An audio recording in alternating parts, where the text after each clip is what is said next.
엊그제 문화예술계 블랙리스트는 민주주의에 대한 도전이다라고 한 그 경향신문 사설을 읽으면서 잠시 언급했던 내용이기도 한데, 밥 딜런이 노벨 문학상 수상자로 선정된 것에 대해서 그 의미를 평가하고 우리 문화가 앞으로 어떤 변화가 있었으면 좋겠다라는 그런 바람을 담고 있는 사설이야. 그 두 개를 읽어볼 건데, 이게 우리 문학계, 우리는 여기서 어떤 것을 읽어내고 그걸 우리 문화 발전에 적용시켜야 될지 얘기를 하고 있는 게 있어. 배경음악으로 깔리고 있는 밥 딜런의 블로잉 인 더 윈드 같은 대표적인 가사는 꼭 한번 시간 나면 읽어봐 두길 바래. 이 가사는 분명히 올해나 내년 수학능력시험이라든지 이런 데서 나올 거라고 생각해. 그의 가사가 왜 문학의 수준에까지 이르렀는지, 어떤 비판의식, 어떤 저항정신이 그 가사에 담겼는지 대표적인 작품들을 한두 개 꼭 읽어두길 바라.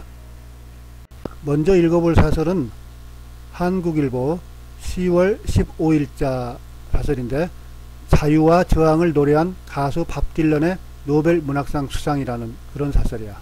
먼저 여기에 나온 단어라든지 또는 표현들 알고 시작해보자. 먼저 싱어송라이터라는 것은, 싱어는 가수잖아. 그리고 송라이터, 작곡가를 말해. 작사 작곡을 하면서 노래까지 직접 부르는 사람을 싱어송라이터라고 그러는 거야. 문학의 개념이라는 게 나오는데, 문학의 개념이라는 건 문학에 대해서 어떻게 정의를 할 것인지, 문학을 어떻게 볼 것인지, 문학은 작가가 그 가치 있는 체험을 상상력으로 이렇게 꾸며서 구성해서 언어로 표현하는 거잖아. 언어가 아니라 그림으로 표현하면 그건 미술이라고 그러지. 그 문학은 언어로서 표현돼야 돼. 그런 예술이야. 종류로 소설이나 시, 희곡 이런 걸 들 수가 있지. 문학의 개념 그렇게 이해하면 될 것 같고, 몰이해는 몰이라는 게 빠질 몰, 빠지거나 이렇게 가라앉는 걸 몰이라고, 몰락하다 할 때 몰이니까 전혀 이해를 하지 못하는 것을 몰리해라고 그러고, 파격이라는 것은 격식을 깨트려 버리는 거야. 그게 파격이야. 의당, 논의가 의당 이어져야 할 테지만 의당, 마땅히 그런 뜻이지. 지평이라는 건 땅의 평평한 면을 말하는데, 우리 지평선이란 말을 많이 들어봤지. 거기서 나오는 지평이야. 그래서 문학의 지평이라고 하면은, 문화사의 지평, 문학의 지평 할 경우 지평은 문학의 범위가 있을 거 아니야. 시라든지 소설. 거기서 이번에 밥 딜런의 문학상을 받은 것은 대중음악의 가사도 문학이 될 수 있다는 거기 때문에 문학의 지평을 넓힌 거란 말이야. 그런 측면에서 지평을 이해하면 되겠고, 그리고 스웨덴 할리먼은 노벨상 수상자를 매년 10월에 발표하는 그런 기관인데, 노벨 그 다이너마이트를 발견한 노벨의 유지를 받들어서 그분이 번 그 맡긴 기금으로 운영되는 재단이잖아. 할리먼이라는 것은 우리 표현이고, 제대로 하면은 원래 왕립 스웨덴 아카데미라는 곳이야. 그걸 우리는 한자어로 풀 때는 할리먼이라고 그러는데, 할림이라는 게 시를 읊고 이렇게 문학작품 활동을 했던 그런 옛날 문필가들이 모이는 곳을 할림이라고 그랬어. 할림. 그래서 할림은 오면은 예술가, 문학가들이 그런 권위 있는 분들이 모여서 공부하는 것을 할리몬이라고 하는데, 우리 그래서 왕립 스웨덴 아카데미를 할리몬이라고 우리 불러주는 거야. 그리고 거기서 노벨상위원회가 구성돼서 매년 10월에 노벨 물리학상, 화학상, 평화상, 문학상 이런 것들을 발표하지. 음유시인이라는 것은, 음은 읊조리는 거야. 읊는 거고, 유는 유랑하다 할 때 떠돌아다니는 거야. 그러니까 떠돌아다니면서 시를 읊조리는 그런 분들을 음유시인이라고 그래요. 그리고 민권운동. 민권운동이라는 것은 미국에서는 흑인들의 그 당시 그 차별, 그거에 대한 저항운동이 거셌지. 그 60년대 또한 그 베트남전에 대한 그 반전, 여기 뒤에 나오지만 반전운동도 강했는데, 민권이라는 것은 국민으로서 권리야. 그렇기 때문에 국민으로서 권리, 가장 중요한 게 뭐겠어? 선거권이겠지. 참정권, 정치에 참여할 수 있는 참정권이 민권의 가장 그 대표적인 거고, 민권이라고 할 때 또 우리가 인권이라는 개념, 인권, 휴먼 라이츠, 이런 그 용어도 그 생각하게 되는데, 휴먼 라이츠, 인권은 인간으로서 누려야 될 가장 기본적인 권리들이야. 생존권 또는 그 평등권, 자유권, 누구한테 억압받지 않을 수 있는 자유권, 그 누구나 인간은 다 동등하다는 평등권, 이러한 것들은 인권이라고 그래. 인권. 민권은 국민으로서의 권리고, 인권은 인간으로서의 권리야. 그렇기 때문에 인권이 민권보다 더 포괄적인 개념이라고 생각할 수 있지. 민권은 국가를 전제로 한 개념이기 때문에 그렇지. 인권은 국경이나 국가, 민족을 초월하는 어떤 인간으로서의 천부 권리야. 천부 권리라는 것은 하늘에서 준 권리라는 거야. 천부. 반전운동은 그 1960년대 그 베트남 전쟁에 대한 반발 운동이 아주 컸어요. 그때 젊은이들 사이에 그런 그 반전 기류가 컸는데, 그들이 주로 그들을 대변하는, 뒤에 대변이란 말 나오겠지만은, 그런 가수들, 가장 대표적인 상징되는 게 청바지의 통기타야. 청바지가 왜 그 저항이라든지 이런 거에 많이 쓰이냐면은, 청바지는 서부 개척시대에 노동자들이 입던 옷이야. 특히 그 1950년대 제임스 딘이라는 아주 그 유명한 미국 배우가 있는데, 제임스 딘이 그 위험한 질주란 영화에 출연해. 거기서 그 청바지, 그런 게 저항의 정신. 제임스 딘은 젊은이들의 우상으로서 그 기성세대에 저항하는, 반발하는 그런 그 상징, 아이콘으로서 그 큰 인기를 끌었거든. 그게 60년대에는 이제 청바지 하면은 어떤 그 시대 상황에 맞서서 저항하는 그런 어떤 상징처럼 여겨졌지. 우리 한국에서도 이 밥 딜런이라든지 미국의 그런 문화를 영향을 받아서 김민기, 양희은 이런 가수들이 그 나타나서 통기타 가수들이 그 하나의 흐름을 주도했었지. 그리고 저항정신이라는 것은 시대 상황에 맞서는 정신. 우리 그 이육사의 시 광야라는 거 읽어봤는지 모르겠는데, 까마득한 날에 하늘이 처음 열리고 어디 다구는 소리 들렸으랴 하는 그렇게 시작하는 시. 그 이육사 일제시대 때 일제 어떤 압제 상황에 저항한 저항신이라고 한 것처럼 저항정신, 저항신, 그렇게 같이 알아두면 좋겠고, 대변하다는 것은 어떤 사람을 대신해서 변론? 그 사람의 입장을 말해주는 거. 그 대변자라고 그러고 대변인이라고도 하지. 스포크스퍼슨.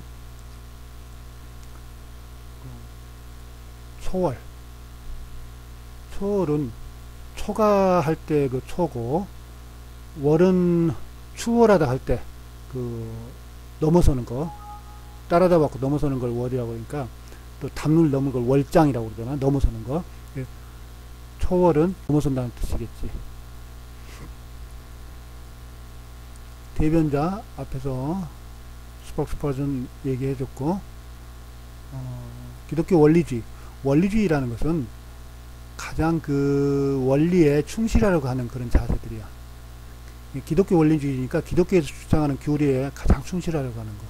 그리고 경전에 나온 내용을 그대로 작구대로 해석하려고, 있는 그대로, 글자 그대로. 그러다 보니까 극단주의적인 성향을 보이는 경우가 많지. 외면이라는 것은 고개를 돌려버린다는 얘기겠지. 그래서 거들떠보지 않는다는 얘기고, 시사, 어떤 것을 넌지시 알려주는 게 시사야. 암시하거나 귀뜸하는 거. 그 한자가 다르긴 한데 시사가 다른 뜻도 있어. 그 시대에 일어나는 사건을 시사라고도 해요. 우리가 흔히 말하는 시사상식. 시사상식 하면은 이 시대에 알아둬야 될 상식이겠지. 근데 여기서 말하는 시사는 넌지시 알려준다는 뜻의 시사야. 궁극은 끝까지 가서 최종적이란 거예요. 궁극의 목표, 최종적인 목표라는 뜻이겠지. 고무적이다. 고는 북치는 거고, 무는 무용할 때 춤추는 거야. 그러니까 북치고 춤추는 게 고무하는 거야. 왜 그럴까? 고무하면은 힘내도록 격려해 주는 거잖아. 그러니까 고무적이다 그러면 아주 힘이 나게 해주는 거다. 이렇게 생각하면 되고. 정형화라는 것은 일정한 형식과 틀에 꽉 맞추는 게 정형화라고 그래. 정형화. 성찰은 살필성, 살필찰 같은 말인데, 마음을 반성하고 살피는 게 성찰이야. 가톨릭에서 고해성사 하기에 앞서서 자기의 잘못을 돌아보는 것을 성찰이라고도 하지. 그리고 하나 알아둘게. 이 성찰에서 좀 성이라는 단어, 이게 작다는 거, 크기가 작다 할 때 소자잖아. 여기 이렇게 있으면은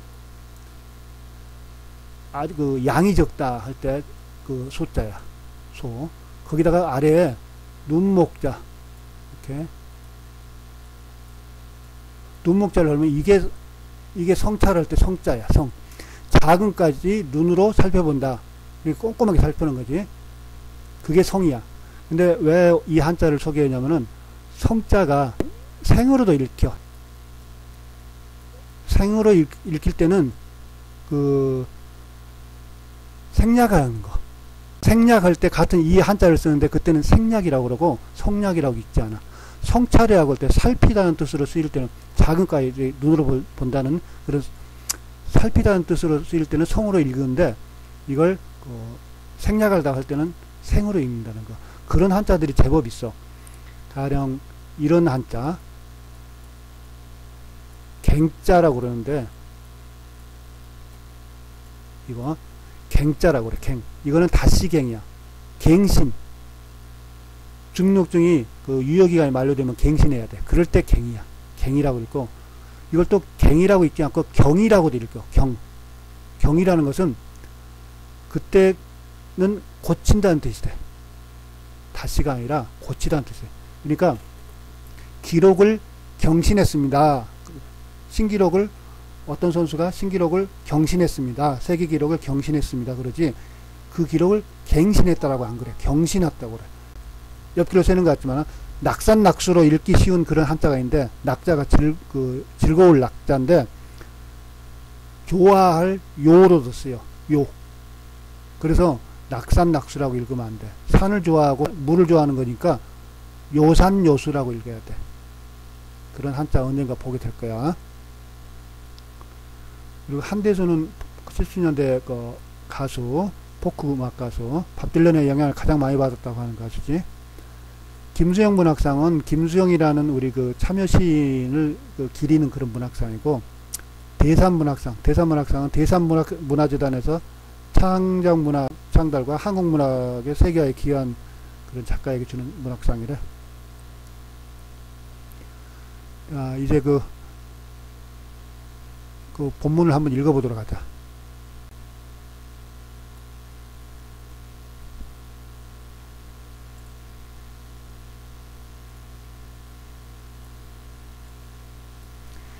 미국의 싱어송라이터 밥 딜런이 노벨 문학상 수상자로 선정됐다. 대중가수가 상을 받는 것은 노벨상 역사에서 처음이라고 한다. 문학의 개념을 넓히고 형식의 한계를 허물었다는 긍정적 반응과 문학에 대한 몰리에이자 테러라는 부정적 반응까지 전 세계가 그 파격성에 놀라는 모습이다. 문학의 범위와 경계에 대한 논의가 의당 이어져야 할 테지만 그와 별개로 밥 딜런에 의해 문화사의 새 지평이 열린 것만은 인정해야 할 것이다. 미국의 노래 전통 속에서 새로운 시적 표현을 창조했다거나 그의 노래는 귀를 위한 시라는 스웨덴 할리먼의 설명은 밥 딜런의 가사를 단순한 노랫말이 아니라 작품성과 표현력이 뛰어난 문학으로 보고 있음을 말해준다. 밥 딜런이 노래하는 음유시인이라고 불리고 노벨 문학상 후보로 자주 거론된 것도 이와 무관치 않다. 실제 그의 가사는 여느 음악과 차이가 크다. 가령 두 번째 앨범 프리 윌링 밥 딜런의 수록곡 블로잉 인 더 윈드는 얼마나 많은 포탄이 날아다녀야 영원히 금지될까라며 전쟁 반대의 메시지를 전한다. 밥 딜런은 자신이 항상 정치적 의도로 노래하는 것은 아니라 했지만 그의 음악은 1960년대 민권운동과 반전운동에서 청춘의 저항정신을 대변했다. 밥 딜런은 당대 최고의 그룹 비틀즈의 변화를 이끌고 멀리 한국의 청춘까지 들끓게 했으니 국경을 초월한 저항정신이자 시대의 대변자라 할 만하다. 훗날 기독교 원리주의와 내면화에 빠져 실망을 주기도 했지만 반항과 자유, 사랑과 평화를 노래한 공로는 외면하기 어렵다. 밥 딜런의 수상은 한국 대중음악에도 시사하는 바 크다. 상 받는 것이 궁극의 목표가 될 수는 없겠지만 그래도 음악적 성취가 높으면 세상의 인정을 받을 수 있게 됐다는 점이 고무적이다. 정형화한 리듬과 사랑 일변도 노랫말에서 벗어나 인간과 사회를 성찰하고 증언한다면 어떤 장르든 감동을 줄 수 있다는 뜻이다. 이번 일로 노벨 문학상이 근엄함을 벗어던지는 것이라면 한국의 밥 딜런이라는 한대수가 김수영 문학상이나 대사문학상을 수상하는 장면을 떠올리는 강정 시인의 상상력이 현실화하는 것도 기대할 만하다. 안타깝게도 지금 한국은 문학의 블랙리스트 자료가 공개돼 충격에 빠져있다. 반전과 저항, 자유와 평화를 노래한 가수가 노벨 문학상을 받아 세상을 놀라게 하는데 우리는 반대로 문화의 저항정신을 제거하려 한다니 웃음거리가 아닐 수 없다. 밥 딜런의 수상을 부러워만 할 게 아니라 문화의 다양성과 저항정신을 인정하고 격려해주는 풍토를 만들어야 한다. 중앙일보 사설인데 밥 딜런의 노벨 문학상 수상 시대정신의 표현이다.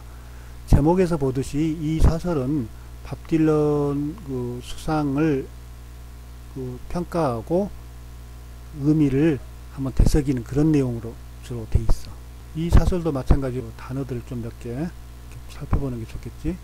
먼저 부조리라는 게 나오는데 부조리는 이치에 맞지 않고 도리에 어긋나는 거지 말이야. 현실의 부조리라고 하면은 이상적으로는 선이 악을 이겨야 되고 열심히 일하면 성공해야 되는 게 그게 바람직하고 도리잖아. 이치에 맞는 거잖아. 그런데 현실적으로는 그렇지 못해. 그런 상황들이 현실의 부조리야. 시대정신. 시대정신이라고 하면은 그 시대가 요구하는 정신. 지금 같은 경우는 양극화 해소, 평등 또는 통일 이런 것들이 시대정신이라고 각자 생각하는 시대정신이 다를 수 있겠지만은 절규, 구구절절히 부르짖는 것, 절규. 엄숙주의, 엄숙한 거, 튀지 않고 욕망을 억누르면서 경건한 분위기를 유지하려는 그런 풍조를 엄숙주의라고 하고, 영감, 인스피레이션이라고 해야 되나? 기발한 착상이나 자극을 주는 거야. 그게 영감이야. 지평이라든지 성찰은 앞서 사설에서 했었고, 경의는 존경의 뜻이야. 전기는 전환점이 되는 기회. 전기 말 그대로 전환점이 되는 기회. 그리고 전기 하면은 우리가 일렉트리시티라고 해서 전기 그것도 되고, 또 일대기 바이오그래피도 있지. 전기 어떤 사람의 생애를 다룬 그런 글도 전기라고 그러지. 융합이라는 것은 녹여서 하나로 합치는 거야. 컨버전스. 요새 학문의 융합을 많이 얘기하는데 경영학과 컴퓨터가 연결돼서 가령 빅데이터 같은 경우는 컴퓨터 공학으로 또는 그 통계도 필요하고 통계학도 필요하고 그걸 경영에 이용할 수도 있잖아. 그렇듯이 요새 학문은 이렇게 합쳐져. 여러 그 학문이 융합되고 있어. 그런 그 분위기는 좀 상식적으로 알아둘 필요 있고, 그리고 화두, 이야기 첫머리. 특히 그 불교에서 수련이 높은 분들이 수행하라고 그 아래 스님들한테 던져주는 그런 말을 화두라고 그래. 그래서 그러면은 읽어보자. 노래하는 시인으로 불리는 미국 포크 가수 밥 딜런이 올해 노벨 문학상 수상자로 뽑혔다. 스웨덴 할리먼은 위대한 미국 노래 전통 내에서 새로운 시적 표현을 창조해냈다며 선정 이유를 밝혔다. 대중문화인이 노벨 문학상을 받은 것은 처음이라 다양한 논란이 있지만 그는 수상자로서 자격이 충분하다는 평가다. 딜런은 할리먼이 귀를 위한 시라고 표현한 바로 그 가사를 통해 세상의 아픔을 노래하고 부조리한 현실에 맞서며 인간성 회복의 미래를 꿈꿨다. 가슴을 적시는 감성 언어에 시대 정신을 진지하게 담아 절규하는 그의 노래는 한 시대를 이끌고 역사를 만들었다. 이 일을 통해 문화예술이 인간에게 줄 수 있는 다양한 감동을 선사했다. 그런 점에서 그의 노랫말은 상을 받을 가치가 있다. 딜런은 사회적 고민과 평화정신을 가사에 담았다. 그러면서도 엄숙주의를 버리고 모두가 함께 듣고 따라 부르며 공감할 수 있는 노랫말과 음률로 대중의 가슴에 파고들었다. 딜런의 공로는 팬 중에 한 사람인 버락 오바마 미국 대통령이 대학 시절 이 나라를 위해 영감을 주는 그의 노래를 들으며 내 세계관이 열렸다고 평가한 것만 봐도 알 수 있다. 대중과 함께하고 세상과 나란히 걷는 그의 노래는 시대정신의 견인차로서 역사의 한 장을 이끌었다. 스웨덴 할리먼의 결정도 신선한 충격을 준다. 올해 노벨 문학상은 개인의 영예를 넘어 문학의 역할에 대한 폭넓은 고민을 보였다. 문학이 스스로 좁은 울타리 안에 갇히는 것을 거부하고 지평을 넓히려고 시도했다는 점에서다. 문학과 음악이라는 장르간 경계를 허무는 노력으로 평가할 수 있다. 문학의 존재 양식과 의미를 깊이 성찰하고 열린 사고를 과감하게 보여준 결정에 경의를 표한다. 이번 결정은 음악의 지평을 확대하는 전기도 될 것이다. 더 나아가 문화예술이 개별 장르의 좁은 방에서 벗어나 상호 교차와 융합으로 새로운 패러다임을 여는 계기도 될 것으로 기대한다. 딜런의 노벨 문학상 수상은 이 시대를 사는 우리에게 많은 화두를 던져준다. 그렇게 길지 않은 사설인데 문단은 5문단으로 되어 있네. 첫 문단에서는 밥 딜런이 상 받은 거 그 논란이 있지만은 그런 충분한 자격이 있다라고 얘기했고, 두 번째 문단에서는 왜 선정했는지 시적인 수준으로까지 올라갔다는 거, 우리 아까 첫 번째 사설에서도 살펴봤듯이 그의 가사가 시적인 수준으로 올라갔다. 그 상을 받을 가치가 충분히 있다. 세 번째에서는 그의 노래가, 그의 가사가 시대정신을 담으면서도 엄숙하기만 한 게 아니라 사람들 공감할 수 있는 그 노랫말과 음률이었다. 그리고 오바마 대통령에까지 영향을 미쳤다. 그리고 네 번째 문단에서는, 네 번째, 다섯 번째 문단을 보면은 이제 의미를, 두 번째, 세 번째 문단은 밥 딜런의 그 가사를 높이 평가해주는 내용을 좀 뜯어보고 평가해주는 그런 내용이라면은, 네 번째, 다섯 번째 문단은 스웨덴 할리먼의 결정이 시사하는 바를 얘기하고 있어. 네 번째 문단에서는 이게 문학의 영역이 어때야 되는지, 첫 번째 사설에서 얘기한 것처럼 시나 소설, 희곡 이런 그 테두리에 갇혀 있는 게 아니라 음악으로까지 이렇게 넘어설 수 있는 경계를 허무는 그런 노력으로 갈 수 있다는 것을 보여준다는 거. 그리고 스웨덴 할리먼은 그걸 고민했다는 거. 거기에 대해서 경의를 표한다는 내용이고, 다섯 번째 문단은 음악 자체의 지평이 넓어질 수 있다. 이제는 앞으로 시대가 상호 교차와 융합의 시대인 만큼 그걸 알려주는 그 패러다임의 전기, 그 변화의 전기를 보여주는 그런 우리 시대의 숙제를 안겨준다. 이 사설은 이 정도로 짧게 정리하자.